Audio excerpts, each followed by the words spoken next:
तल्ली दुर्गा भवानी कोल्लू विन्नाई पुण्य भूमि पे मी अंदरीनी कलवड़म नाको आनंदमुहा उन्नति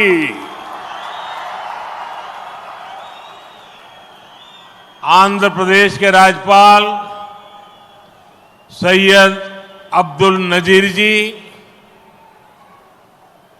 मुख्यमंत्री मेरे मित्र श्री चंद्रबाबू नायडू जी, केंद्रीय कैबिनेट के मेरे सहयोगी मंत्रीगण, डिप्टी सीएम ऊर्जावान पवन कल्याण जी, राज्य सरकार के मंत्रीगण, सभी सांसद और विधायकगण और आंध्र प्रदेश के मेरे प्यारे भाइयों और बहनों, आंध्र प्रदेश गवर्नर सैयद अब्दुल नजीर गारू, मुख्यमंत्री ना मित्रुలు చంద్రబాబు నాయుడు గారు, కేంద్ర మంత్రివర్గంలో నా సహచర మంత్రులు, డిప్యూటీ ముఖ్యమంత్రి శక్తివంతుడు పవన్ కళ్యాణ్ గారు, రాష్ట్ర మంత్రులు, ఎంపీలు, ఎమ్మెల్యేలు మరియు ఆంధ్రప్రదేశ్ రాష్ట్రానికి చెందిన నా ప్రియమైన సోదర సోదరీమణులారా, आज जब मैं इस अमरावती की पुण्य भूमि पर खड़ा हूं तो मुझे केवल एक शहर नहीं दिख रहा, मुझे एक सपना सच होते दिख रहा है। एक नया अमरावती, एक नया आंध्र। अमरावती वो धरती है जहां परंपरा और प्रगति दोनों साथ चलते हैं, जहां बौद्ध विरासत की शांति भी है और विकसित भारत के निर्माण की ऊर्जा भी है। आज यहां करीब 60,000 करोड़ रुपए के प्रोजेक्ट का शिलान्यास और लोकार्पण किया गया है। ये प्रोजेक्ट सिर्फ कंक्रीट का निर्माण नहीं है, ये आंध्र प्रदेश के आकांक्षाओं की, विकसित भारत की उम्मीदों की मजबूत नींव भी है। मैं भगवान वीरभद्र, भगवान अमरलिंगेश्वर और तिरुपति बालाजी के चरणों में प्रणाम करते हुए आंध्र प्रदेश की सम्मानित जनता को बहुत बहुत बधाई देता हूं। मुख्यमंत्री चंद्रबाबू नायडू गारू और पवन कल्याण जी को भी मैं बहुत बहुत शुभकामनाएं देता हूं। అమరావతి అనే పుణ్యభూమిపై ఈ రోజు నేను నిలబడి ఉన్నప్పుడు నాకు కనిపిస్తున్నది ఒక నగరం మాత్రమే కాదు, నాకు ఒక కల నిజమవుతుంది అన్న భావన కలుగుతుంది। ఒక కొత్త అమరావతి, ఒక కొత్త ఆంధ్రప్రదేశ్। అమరావతి అంటే సాంప్రదాయం మరియు పురోగతి కలిసి నడిచే భూమి। ఇక్కడ బౌద్ధ వారసత్వం యొక్క శాంతి ఉంది, అలాగే వికసిత భారతదేశాన్ని నిర్మించుకోగలిగిన శక్తి కూడా ఉంది। ఇవాళ సుమారు 60,000 కోట్ల రూపాయల విలువైన ప్రాజెక్టులకి శంకుస్థాపనలు మరియు ప్రారంభోత్సవ కార్యక్రమాలు చేస్తున్నాం। ఇవి కేవలం కాంక్రీట్ నిర్మాణాలు మాత్రమే కావు, ఇవి ఆంధ్రప్రదేశ్ ఆశలకు మరియు వికసిత భారతదేశ ఆశయాలకు ఒక బలమైన పునాది వేయబోతుంది। నేను వీరభద్ర స్వామికి, అమరలింగేశ్వర స్వామికి మరియు తిరుపతి వెంకన్న స్వామికి వారి పాదాలకి నమస్కరిస్తూ ఆంధ్రప్రదేశ్ ప్రజలకు హృదయపూర్వక శుభాకాంక్షలు తెలియజేసుకుంటున్నాను। అలానే ముఖ్యమంత్రి చంద్రబాబు నాయుడు గారికి, పవన్ కళ్యాణ్ గారికి నా ప్రత్యేక శుభాకాంక్షలు తెలియజేస్తున్నాను। साथियों, हम सब जानते हैं इंद्रलोक की राजधानी का नाम अमरावती था और अब अमरावती आंध्र प्रदेश की राजधानी है। ये सिर्फ संयोग नहीं है, ये स्वर्ण आंध्रा के निर्माण का भी शुभ संकेत है। स्वर्ण आंध्र विकसित भारत की राह को मजबूत करेगा और अमरावती स्वर्ण आंध्र के विजन को ऊर्जा देगी। अमरावती केवलम ओक नगरम कादु, अमरावती ओक शक्ति आंध्र प्रदेश नो आधुनिक प्रदेश का मार्चे शक्ति आंध्र प्रदेश नो अधुनातन प्रदेश గా మార్చే శక్తి। మిత్రులారా, ఇంద్రుడు తాలూకా రాజధాని పేరు అమరావతి అని మన అందరికీ కూడా తెలుసు। ఇప్పుడు అమరావతి మన ఆంధ్రప్రదేశ్ రాష్ట్రానికి రాజధానిగా నిలిచింది। ఇది కేవలం యాదృచ్ఛికం కాదు, ఇది స్వర్ణ ఆంధ్రప్రదేశ్ రాష్ట్ర నిర్మాణానికి శుభ సూచకం అనేది తెలియజేస్తున్నాను। స్వర్ణాంధ్ర వికసిత భారతదేశ సంకల్పానికి బలమిస్తుంది। అలానే అమరావతి మన స్వర్ణాంధ్ర విజన్ కు శక్తినిస్తుంది।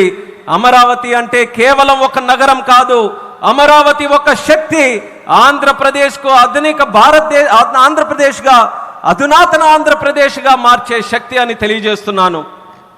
साथियों, अमरावती एक ऐसा शहर होगा जहां आंध्र प्रदेश के हर नौजवान के सपने साकार होंगे। Information technology, artificial intelligence, green energy, clean industry, शिक्षा और स्वास्थ्य आने वाले कुछ सालों में इन सारे सेक्टर में अमरावती एक लीडिंग सिटी बनकर खड़ा होगा। इन सारे सेक्टर्स के लिए जो भी इंफ्रास्ट्रक्चर जरूरी होगा, केंद्र सरकार उसे रिकॉर्ड स्पीड से पूरा करने में राज्य सरकार की पूरी मदद कर रही है। మిత్రులారా, అమరావతి అనేది ప్రతి ఆంధ్ర యువకుడి కలలు నిజమయ్యే నగరంగా తయారవబోతుంది।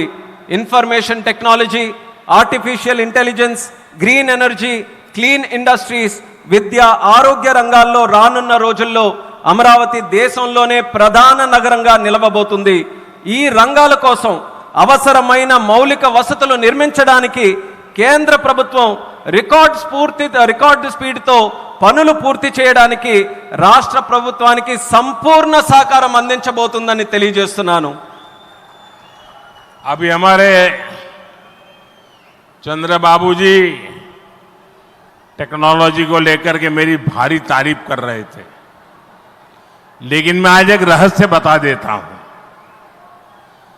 जब मैं गुजरात में नया मुख्यमंत्री बना तो मैं बाबू हैदराबाद में बैठ करके किस किस प्रकार के इनिशिएटिव ले रहे हैं उसका बड़ा बारीकी से अध्ययन करता था और मैं उसमें से बहुत कुछ सीखता था और उसे आज मुझे लागू करने का अवसर मिला है।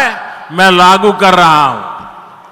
ఇప్పుడు చంద్రబాబు గారు మీరందరి ముందు నాకు టెక్నాలజీ నాతో మొదలైందన్నట్టుగా ప్రశంసిస్తున్నారు, కానీ నేను మీ అందరికీ కూడా ఒక రహస్యం చెప్తాను। నేను సరికొత్తగా ముఖ్యమంత్రి అయినటువంటి రోజుల్లో గుజరాత్లో ఉన్నప్పుడు అప్పుడు చంద్రబాబు నాయుడు గారు ఆంధ్రప్రదేశ్లో హైదరాబాద్లో ఐటీని ఏ రకంగా డెవలప్ చేస్తున్నారో నేను క్లోజ్గా అబ్జర్వ్ చేసి అధికారులను కూడా పెట్టి అబ్జర్వ్ చేయించి ఆ రోజు నేను చాలా దగ్గరగా తెలుసుకున్నటువంటి విషయాలు మళ్ళీ తిరిగి ఈ రోజు ఆంధ్రప్రదేశ్కి వచ్చి మళ్ళీ మీ అందరి ముందు ఈ రోజు నేను చేయగలుగుతున్నానన్నది తెలియజేస్తున్నాను। और मैं अपने अनुभव से कहता हूं, फ्यूचर टेक्नोलॉजी हो, बहुत बड़े स्केल पर काम करना हो और जल्दी से इसे जमीन पर उतारना हो तो वो काम चंद्रबाबू उत्तम से उत्तम तरीके से कर सकते हैं। అలాగే నా అనుభవంతో చెప్తున్నాను, పెద్ద స్కేల్లో ప్రాజెక్టులు చేయాలన్నా తొందరగా అవి పూర్తి చేయాలన్నా మంచి క్వాలిటీతో అవన్నీ కూడా పూర్తి చేయాలన్నా దేశంలో చంద్రబాబు నాయుడు గారి కంటే దాంట్లో మిన్న మరెవ్వరూ కూడా లేరు అనేది ఈ సభాముఖంగా తెలియజేస్తున్నాను। साथियों, 2015 में मुझे प्रजा राजधानी का शिलान्यास करने का अवसर मिला था। बीते सालों में केंद्र सरकार ने हर प्रकार से अमरावती के लिए मदद दी है। यहां बेसिक इंफ्रास्ट्रक्चर के निर्माण के लिए सभी कदम उठाए गए हैं। अब चंद्रबाबू गारू के नेतृत्व में राज्य सरकार बनने के बाद सारे ग्रह जो लगे थे अब हट गए हैं। यहां विकास कार्यों में तेजी आ गई है। हाई कोर्ट, विधानसभा, सेक्रेटेरिएट, राजभवन, ऐसी कई जरूरी बिल्डिंग बनाने के कामों को भी प्राथमिकता दी जा रही है। మిత్రులారా 2015లో ప్రజల రాజధానిగా అమరావతికి నేను శంకుస్థాపన చేశాను. గత 10 ఏళ్లలో కేంద్ర ప్రభుత్వం అమరావతికి అన్ని రకాలుగా మద్దతుగా నిలిచింది. ఇక్కడ మౌలిక వసతుల నిర్మాణానికి అవసరమైన ప్రతి అడుగు కూడా వేసింది. ఇప్పుడు చంద్రబాబు నాయుడు గారి నాయకత్వంలో ప్రభుత్వం ఏర్పడిన తర్వాత అభివృద్ధి మరింత వేగంతో ముందుకు వెళ్తుంది. ఇక్కడ హైకోర్టు, అసెంబ్లీ, సచివాలయం, రాజ్భవన్ వంటి అవసరమైన నిర్మాణాలకు ప్రస్తుతం ప్రాధాన్యత ఇస్తుంది. साथियों, एनटीआर गारू ने विकसित आंध्र प्रदेश का सपना देखा था। हमें मिलकर अमरावती को, आंध्र प्रदेश को विकसित भारत का ग्रोथ इंजन बनाना है। हमें एनटीआर गारू का सपना पूरा करना है। चंद्रबाबू गारू, ब्रदर पवन कल्याण, इदी मनमू చెయ్యాలి, ఇది మనమే చెయ్యాలి. మిత్రులారా, ఎన్టీఆర్ గారు వికసిత్ ఆంధ్రప్రదేశ్ కోసం కల కన్నారు. మనమందరం కలిసి అమరావతి మరియు ఆంధ్రప్రదేశ్ని వికసిత భారతదేశానికి గ్రోత్ ఇంజిన్గా తయారు చేయాలి. మనం ఎన్టీఆర్ గారి కలల్ని నిజం చేయాలి. నారా చంద్రబాబు నాయుడు గారు అలాగే సోదరులు పవన్ కళ్యాణ్ గారు ఇది మనం చేయాలి, ఇది మనమే చేయాలి. साथियों, बीते 10 सालों में भारत ने देश में फिजिकल, डिजिटल और सोशल इंफ्रास्ट्रक्चर पर विशेष बल दिया है। भारत आज दुनिया के उन देशों में शामिल है जहां का इंफ्रास्ट्रक्चर तेज गति से आधुनिक हो रहा है। इसका फायदा आंध्र प्रदेश को भी मिल रहा है। आज भी रेल और रोड से जुड़े हजारों करोड़ के प्रोजेक्ट आंध्र प्रदेश को मिले हैं. మిత్రులారా, గత 10 ఏళ్లలో భారతదేశం ఫిజికల్, డిజిటల్ మరియు సోషల్ ఇన్ఫ్రాస్ట్రక్చర్ పై ప్రత్యేక దృష్టి సారించింది. ఇప్పుడు భారత్ ప్రపంచంలో అత్యంత వేగంగా మౌలిక వసతులు అభివృద్ధి చెందుతున్నటువంటి దేశాల్లో ఒకటిగా నిలుచుంది. ఇది ఆంధ్రప్రదేశ్కు కూడా ప్రయోజనంగా మారబోతుంది.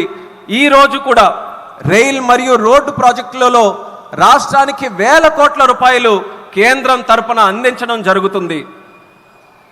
यहां आंध्र प्रदेश में कनेक्टिविटी का नया अध्याय लिखा जा रहा है. इन प्रोजेक्ट से एक जिले से दूसरे जिले की कनेक्टिविटी बढ़ेगी, आसपास के राज्यों से कनेक्टिविटी बेहतर होगी. इससे किसानों के लिए बड़े बाजार तक फसल पहुंचाना आसान होगा और उद्योगों के लिए भी सुविधा होगी. टूरिज्म सेक्टर को और तीर्थ यात्राओं को बल मिलेगा. जैसे रेनीगुंटा नायडूपेटा हाईवे से तिरुपति बालाजी के दर्शन आसान होंगे. लोग बहुत कम समय में वेंकटेश्वर स्वामी के दर्शन कर पाएंगे. ఆంధ్రప్రదేశ్లో కనెక్టివిటీకి ఒక కొత్త అధ్యాయం మొదలవబోతుంది. ఈ ప్రాజెక్టులతో ఒక జిల్లాకు మరొక జిల్లాకు కనెక్టివిటీ పెరుగుతుంది. పక్క రాష్ట్రాలతో కూడా అనుసంధానం ఏదైతే ఉందో అది కూడా మెరుగు కాబోతుంది.